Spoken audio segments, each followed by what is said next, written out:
They're not like us. That's the authoritarians. Those who are in power and who want to gain more by using their power, amassing more for themselves and taking away our freedom. They might be at your Thanksgiving table. Okay, congratulations if your a family member is a state senator. But there is this extra motivation that few who are in power now can escape. It's that motivation to control. I mean, the word government stems from govern, which means controlling. The United States is not meant to be a place of government. We are meant to be very minimal. And we've gone absolutely in the other direction. We are, yes, for the last 2 years, un-American. Our institutions, led by authoritarian people, elected and unelected and within, have led ourselves to less freedom and with it gotten more power. Look, it's an authoritarian's game and we are becoming their playthings. Their pronouncements do not deserve respect. We know better than them on almost every grounds. Elected people are no wiser than you. They are no more moral than you. They are no more concerned about your family's welfare than you. At times, they are more knowledgeable than you on certain government intricacies. But when it comes to health, it can't be lasting very long. I mean, within 3 days of a discovery that's known to government, it ought to get promulgated. So the difference in knowledge is therefore minimal, and it's not due any respect. Indeed, it should be disrespected because with some of that knowledge, those in authority have a different agenda.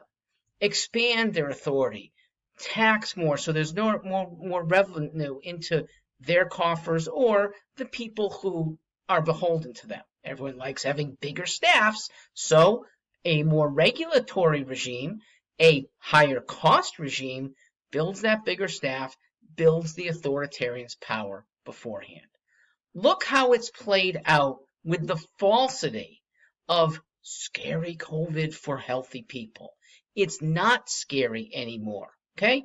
March and April of 2020, we didn't know much, understandable.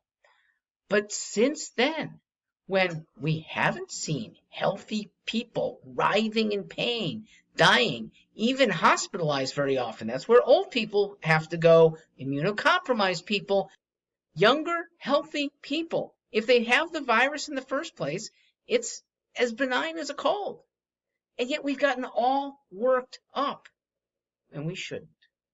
How do we know we shouldn't? Well, nobody's concerned now when a star athlete on their favorite team has COVID, okay? If you're worried about your shortstop not being in the lineup, it's not because you think he's going to succumb to COVID in the next couple months. It's because his team might not make the playoffs anymore. Parents should not be scared away, and very few are. Look, how many of these girls' parents know what's happening on the basketball court? Every one of them. Look, these are girls who are sharing, spit, touching, okay, certainly breathing within 6 feet of one another.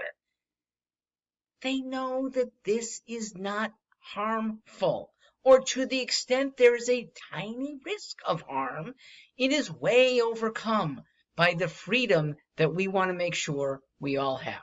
Remember, authoritarians don't want all of us to have freedom because it comes at the expense of their aggrandizement. That's a big difference. So please, the government does not deserve to be trusted. We've known this for 60 years. It's gotten acute, though, as the government is using a health scare to get more and more power. And with it, it should be trusted less and less.